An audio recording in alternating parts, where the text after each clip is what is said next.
I will now request Dr. Muhammad Suleman Al-Jasir, Chairman of the Islamic Development Bank Group, to come to the rostrum and deliver his statement.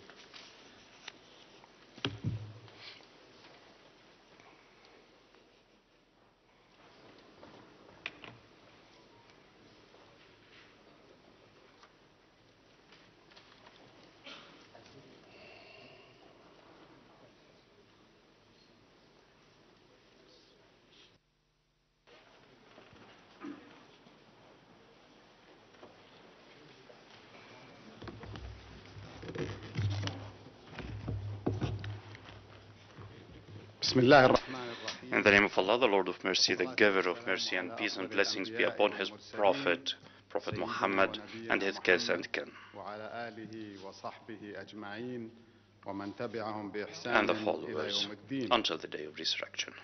Your Excellency Imran Khan, Prime Minister of the Islamic Republic of Pakistan, Your Highness Prince Faisal bin Farhan Al Saud, Foreign Minister of the Kingdom of Saudi Arabia, the OIC Summit Chair, Your Excellency Mr. Makhdoom Shah Mahmood Qureshi, Foreign Minister of the Islamic Republic of Pakistan, Your Excellency Mr. Hussein Ibrahim Taha, Secretary General of the Organization of Islamic Cooperation, Excellencies, representatives of the OIC member states, and representatives of the other countries and organizations invited.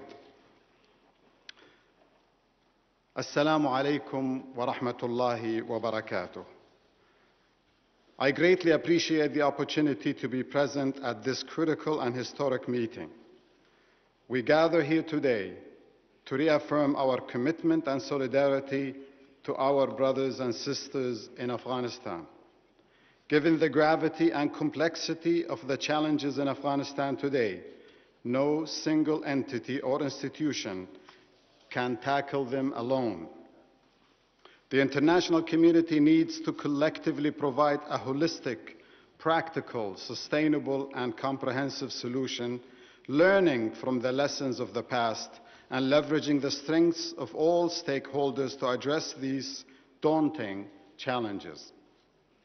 The immediate priority should be to urgently provide shelter, clean water, child nutrition, healthcare services, education, and cash transfers, while taking appropriate mitigation measures to minimize potential leakages. Nevertheless, humanitarian response alone is not sufficient. There is a need for medium to long-term engagement to promote self-reliance and development beyond immediate humanitarian relief through reconstruction activities. Immediate humanitarian relief is essential to build foundation for stable economic recovery and development. Distinguished delegates, ladies and gentlemen, around 76% of Afghanistan's population lives in rural areas and is involved in farming and agriculture. Consequently, the development of agriculture will be instrumental in addressing poverty reduction and promoting food security. In this regard, international and regional organizations may help promote food security by introducing climate-resilient crops and enhancing agricultural productivity.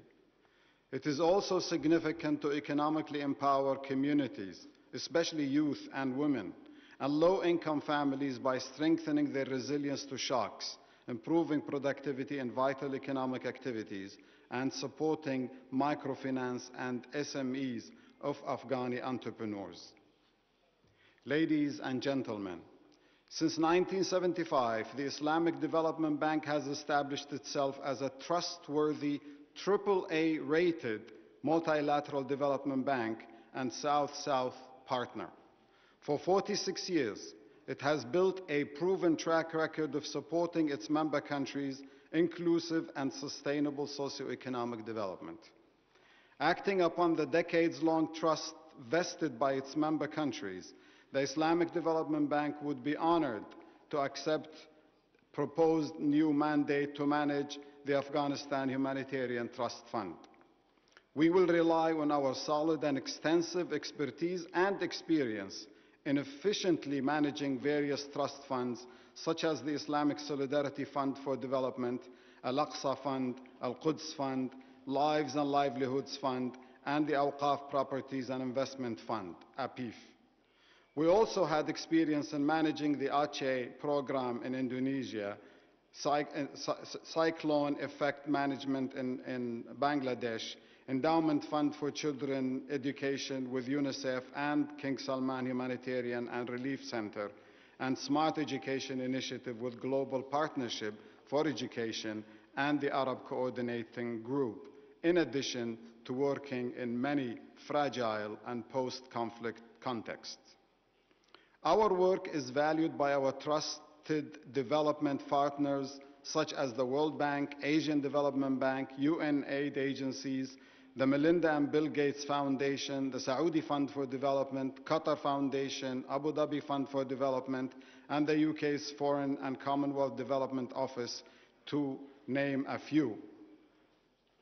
The IDB, the Islamic Development Bank, may also provide the necessary platform for neighboring and regional countries to play a positive role in capacity development and technical assistance for institutional building by leveraging our unique reverse linkage mechanism for South-South cooperation. That could include also what was suggested by Mr. Qureshi for a group of experts from OIC, United Nations, and IFIs to address the issues of financial connectivity of Afghanistan. The Islamic Development Bank may also provide the necessary,